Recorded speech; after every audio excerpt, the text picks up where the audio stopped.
প্রশ্নটি দিয়ে শুরু করতে চাই। নির্বাচন হয়ে গেছে, অনেক আলোচনা সমালোচনা ছিল, অনেক উত্তেজনা ছিল। আপনি প্রথমে ঢাকা 18 আসনে নির্বাচন করার কথা ছিল, তারপরে ঢাকা 8-এ চলে আসলেন। কি কারণে? কোনো যৌক্তিক কারণ ছিল? আমি ঢাকা 18 সবকিছু অফিস টফিস গুছিয়েছিলাম, তো সন্ধ্যা পর্যন্ত আমি সবকিছু যে নমিনেশন কালকে সাবমিট করব, এবং ঢাকা 18 থেকেও আমি নমিনেশন পেপার তুলেছিলাম অফিস থেকে।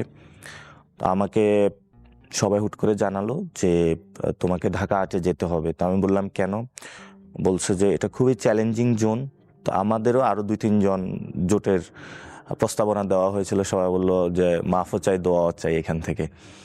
তো এখানে বেসিক্যালি আমি তো নাগরিক কমিটির আহ্বায়ক ছিলাম, তো শহীদ ওসমান হাদী ভাই আমার কমিটিতে ছিল। ওনার প্রতি একটা আমার দায়িত্ববোধের জায়গা আছে।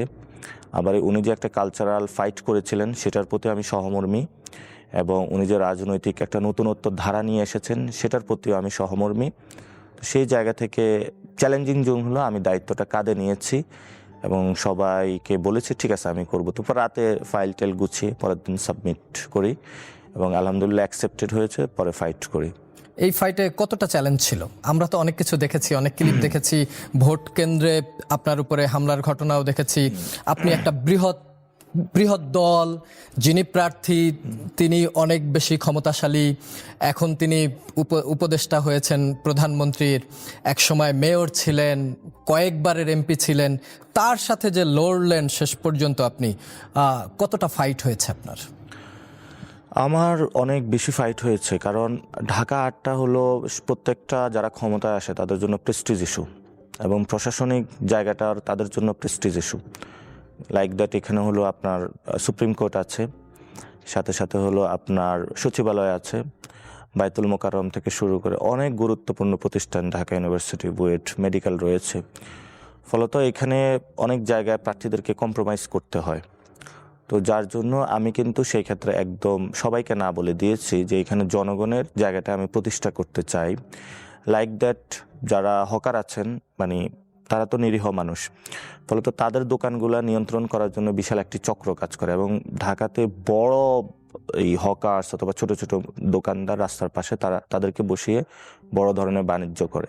তো আমি তাদেরকে সলিউশন দিয়েছিলাম যে আমি তোমাদেরকে লাইসেন্স করে দেব সরকার থেকে, সরকার তোমাদেরকে নিরাপত্তা দিব, আমরা একটা বড় মার্কেট করব, দখলমুক্ত করে জায়গা, সেক্ষেত্রে তোমাদের পুনর্বাসন করা হবে। তো শুধু একটা না, এরকম অনেক সমস্যা ছিল, এবং প্রত্যেকটা পলিটিক্যাল পার্টির হলো হেডকোয়ার্টার এখানে। তো আমার প্রত্যেকটা জায়গার চ্যালেঞ্জ হলো কভার করতে হয়েছে, এবং চ্যালেঞ্জিং জোনগুলা মারিয়ে হলো আমার সামনে যেতে হয়েছে। আর আসি প্রার্থীর ক্ষেত্রে, মির্জা আব্বাস সাহেব হলো এখানে বিএনপির বড় একজন ফাইন্যান্সার। তো আমাদের যে ফাইন্যান্সিয়াল সিস্টেম, যে পলিটিক্যাল পার্টিগুলা, এগুলো হলো বিশেষত চাঁদাবাজি, সন্ত্রাসী, দুর্নীতির মাধ্যমে ওই টাকাগুলা তুলে থাকে। তো উনি ছাত্রদল, যুবদলেরও ফাইন্যান্সার, ফলত ওই জায়গা থেকে যার নুন খায় তার তো একটু গুণ গাইতেই হবে। সেই জায়গা থেকে সকল দেখলাম বুদ্ধিজীবী, সোশ্যাল অ্যাক্টিভিস্ট, হুট করে যারা বাংলাদেশের অনেক ভালো মানুষ মনে করেছি, তারাও তার গুণ গাইতে শুরু করলো। পরে খোঁজ নিয়ে বুঝলাম যে একটু নুন খাইছে সবাই।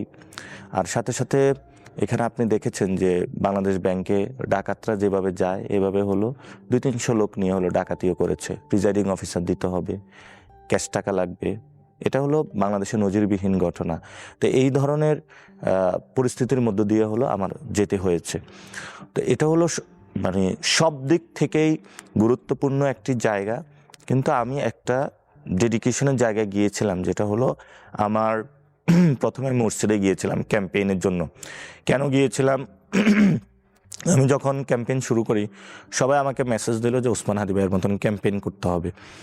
তো ওসমান হাদী ভাই মসজিদ ভিত্তিক ক্যাম্পেইন করতো, মসজিদ ভিত্তিক সোসাইটি সবার সাথে কিন্তু জড়িত। আমিও সেটার মধ্যে ঢুকেছি, আলহামদুলিল্লাহ ওইখানে ভালো সাকসেস পেয়েছি।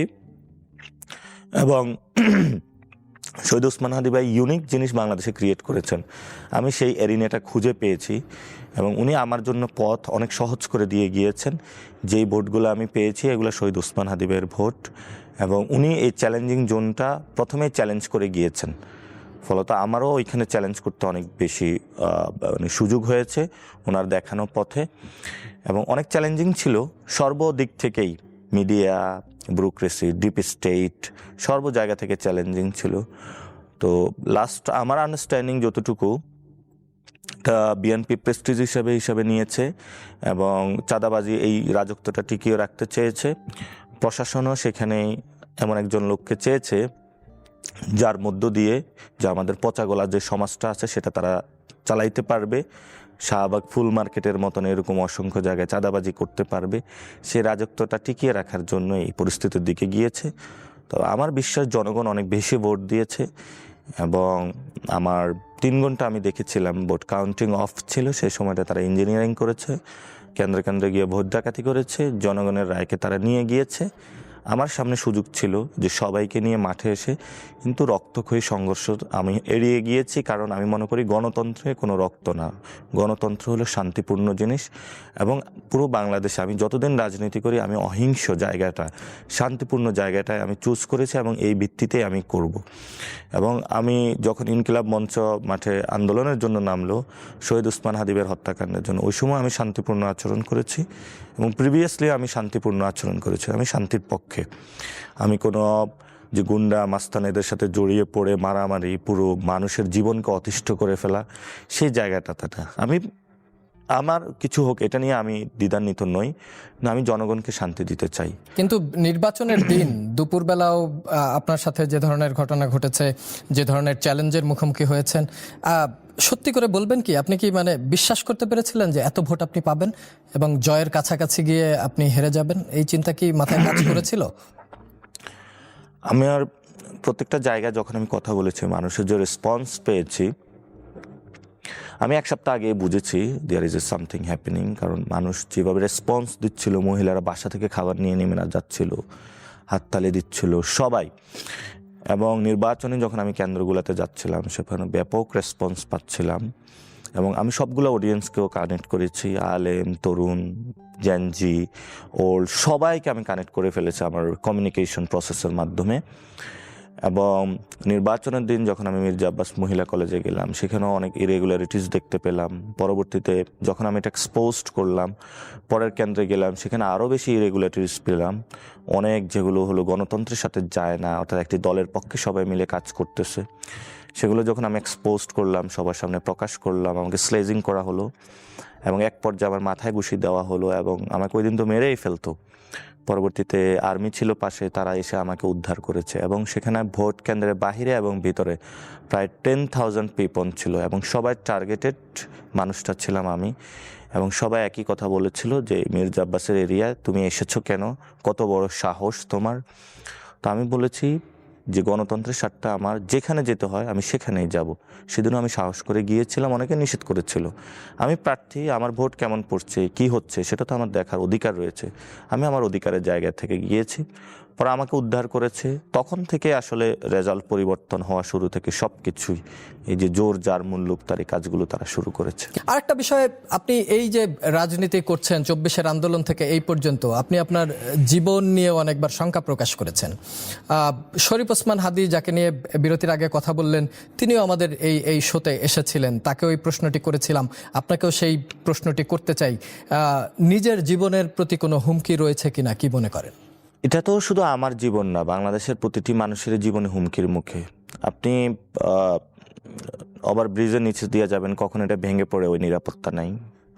এবং বাংলাদেশের যেই ধরনের পরিস্থিতি, লিফটে উঠছেন, লিফটে নিচে যাচ্ছেন, লিফটের যে পরিস্থিতি এখন, যে কোনো সময় লিফট ছিঁড়ে পড়ে যায়। জীবনের আসলে কোনো কারোই বাংলাদেশে নিরাপদ না। একদিকে তো হলো আমাদের এখানে অব্যবস্থাপনা রয়েছে, সার্বিক আইন শৃঙ্খলার অবনতি। অন্যদিকে আমরা কিন্তু একটা বস্তিতে বসবাস করি, যে বস্তিটা হলো কাঁটাতার দিয়ে ঘেরা এবং সেখানে হলো কাঁটাতারের ওই পারে বাবুরা বড় বড় অস্ত্র রেডি করে রেখেছে এবং তাদের জন্য এখানে এসে আপনাকে হত্যা করে দেওয়া একদম তাদের জন্য নিত্য মাফিক একটা বিষয়। তো সেই জায়গা থেকে আমাদের বাংলাদেশে বড় বড় হত্যাকাণ্ড হয়েছে, ওইখান থেকে অনেকগুলো পরিচালিত হয়েছে এবং তারা এখানে করে ওইখানে চলে গিয়েছিল। আমাদের 3 দিকে তো হলো কাঁটাতার দিয়ে বেষ্টিত আমরা একটি বস্তি এবং আমাদের একদিকে বঙ্গোপসাগর। তো আমরা যেহেতু চ্যালেঞ্জ নিয়েছি যে আমরা এটা ঠিক করব, ফলত দিল্লি কখনো ঢাকাকে মেনে নেয়নি আর মেনে নেওয়ার চেষ্টা তারা করবে না। কিন্তু আমরা বলেছিলাম ঢাকা ঢাকায় থাকবে, সাউথ এশিয়াতে ঢাকা কারো কাছে মাথা নত করবে না। যেহেতু আমরা মাথা নত করব না, সেহেতু বারবার আমাদের এই জন্য আমাদের আমরা দিব না, শির তো চলে যাওয়ার একটা আশঙ্কা থাকে। ফলত আপনার যখন অধিকার থাকবে, প্রাইড থাকবে, আপনি জাতি হিসাবে, বাংলাদেশি হিসাবে, সেটা জিয়াউর রহমান হত্যাকাণ্ডের শিকার হয়েছিলেন। শুধু জিয়াউর রহমান না, অসংখ্য মানুষ এখানে হত্যাকাণ্ডের শিকার হয়েছেন। ফলত সেই অনিশ্চয়তা জীবন নিয়ে তো আমাদের থাকেই, যে আশঙ্কাটা থাকে। তবে আমরা জীবনের যে নিরাপত্তা, নিশ্চয়তা, এটা কোনো মানুষের কাছে মনে করি না। আমি ব্যক্তিগতভাবে যেটা কোরআনে আছে, মানে সলাতি ওয়া নুসুকি ওয়া মাহইয়ায়া ওয়া মামাতি লিল্লাহি রাব্বিল আলামিন, জীবন, কোরবানি, মৃত্যু সবকিছুই আল্লাহর জন্য আসলে। ফলত আমি আল্লাহকে অনেক বিশ্বাস করি, ওনার কাছে আমার জীবন, ওনার কাছে মৃত্যু। সরকার বদলেছে, সিস্টেম কি বদলাবে? সিস্টেম তো এটা বদলানোর ইচ্ছা থাকতে হবে, কিন্তু সরকার যেটা ক্ষমতার পালাবদল হয়েছে, রানী গিয়েছে, রাজা এসেছে, কিন্তু সিস্টেমের পরিবর্তনের কোনো কিছু হয় নাই, মানুষের ভাগ্যের কোনো পরিবর্তন হয়নি। অনেকে আমাদেরকে বলে যে একই কথা বারবার বলা হয় যে সিস্টেম পরিবর্তন, মানুষের ভাগ্য পরিবর্তন হয়েছে। তো যে আগে আওয়ামী লীগের অনেক সন্ত্রাসী গুন্ডা হলো চালাইতো, এখন বিএনপির অনেক সন্ত্রাসী গুন্ডা এমপি হয়েছে, মন্ত্রী হয়েছে, তারা চালাচ্ছে। যে রবিউল ইসলাম ডিরেক্টলি একজন সন্ত্রাসী। তো এটা পরিবর্তন হয়েছে, এক দল গিয়েছে, আরেক দল এসেছে, এক চোর গিয়েছে, আরেক চোর এসেছে, ডাকাত এসেছে, আরো বড় এসেছে তারা। তো পরিবর্তন মানুষের হয় না, এরই তাদের হয়তো ভাগ্যের পরিবর্তন হয়েছে। এবং যে মানুষগুলো জীবনে স্বপ্ন দেখতো না যে তারা জেল থেকে বের হবে কিনা, সেই মানুষ তাদেরকে মুক্ত করে দিয়েছে। এখন মানুষের উপরে তারা নির্যাতন চালানোর প্রস্তুতি নিচ্ছে। দেখেছেন যে বিভিন্ন জায়গায় চাঁদাবাজি শুরু করেছে, দোকানদাররা হলো দোকান অফ করে রেখেছে, বা চাঁদাবাজদের জ্বালায় তারা দোকানদারি করতে পারতেছে না। আপনি দেখেছেন যে এমন একটা লোকরে নিয়েছে যে দুর্নীতির, সমঝোতা এবং চাঁদাবাজির শব্দটাকে পরিবর্তন করে সমঝোতার মাধ্যমে হলে এটাকে জায়েজ করতে চাচ্ছে। সে মানুষটাকে দিয়েছে রেল, নৌ এবং সড়কে, যেখানে সবচেয়ে বড় দুর্নীতি হয়ে থাকে। তাহলে মানুষের নিরাপদ জীবন কোথায়? সিস্টেমের কোনো পরিবর্তন হয় নাই। সিস্টেমের পরিবর্তন হলে ছোট ছোট করে সংস্কারের হতে হবে, এবং সেখানে একটা রিফর্ম অ্যাসেম্বলি হতে বলে, যেটা তারা নেগেট করা শুরু করেছে। সেই জায়গাটা যদি আমরা নিশ্চিত করতে পারি, তাহলে হয়তো আমরা পরিবর্তনের দিকে যেতে পারবো।